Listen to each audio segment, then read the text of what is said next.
Seen a lot of people use a heat gun, like this crappy Harbor Freight one, to restore or refresh old plastic. In this case, an 06 HHR that's been baked all its life in the Florida sun.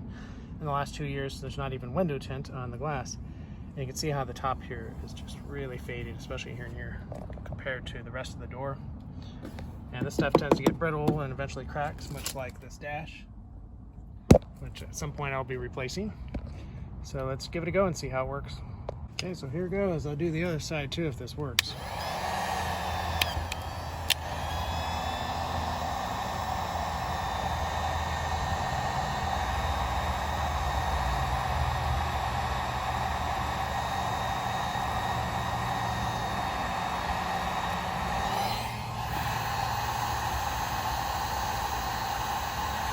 This heat gun actually doesn't really have a lot of speed compared to some,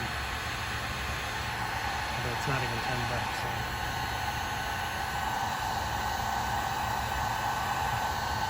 It's definitely getting wet.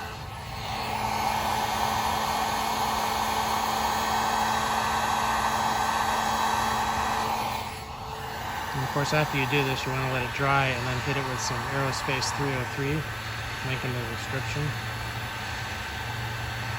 Purchase helps support this channel. All right, I probably left it on too long there. It's actually starting to melt a little.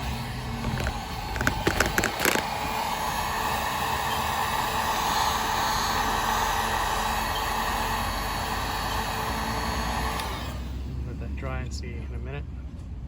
It's still cooling down, but here you can see I held it a little too long and it actually melted the texture a little bit. And here, and also over here. But does look like, illogically, superheating the plastic over a very short, intense period of time actually reverses years of sun damage. Again, you want to hit it with 303. I'm going to do the same to the passenger, and I'll show you what that looks like beforehand. Also, now that I've rolled the window down so I can hit it from both sides, and you don't want to really heat the glass. So actually, the passenger looks maybe worse than the driver.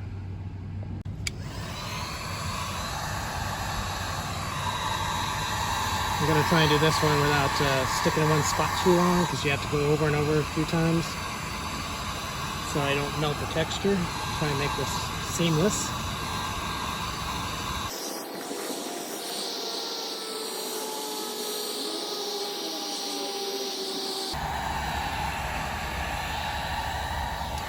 On that side, you can see where it curves over that it's all dry.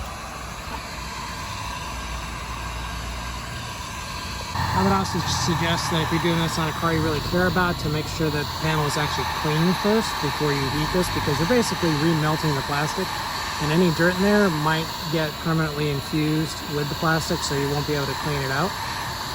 Just a tip to keep in mind. I mean, this is dirty down here, but I'm not really hitting that part anyway. I'm just hitting the top. It does look like it has a little dirt there. Otherwise, you'll have to get some special paint to spray paint the door again. That's way more work than you want to deal with. So I still managed to cause some smooth meltdowns. You know, it's just like you have to hold it so long to heat it up, and there's a point where it goes from blending to melting. Overall, it looks a little better. I think I got to hit it again here and here, but there could be a point here, it looks like, that your door can be way too sun damaged, way too dried out, that there's not enough oil in the plastic anymore to bring it back. Which looks like might be the case with this one, because it's starting to look, as it cools down, not so great. So there you go. One more look at the driver's side. You know, it's obviously cooled down. Yeah, so I'd say this is a mixed bag. You know, you can obviously easily over melt it and ruin the texture of the panel, and in some cases it also could just be too far gone to actually really do much good. So hope this helps you. Like, share, subscribe. See you next time. Bye.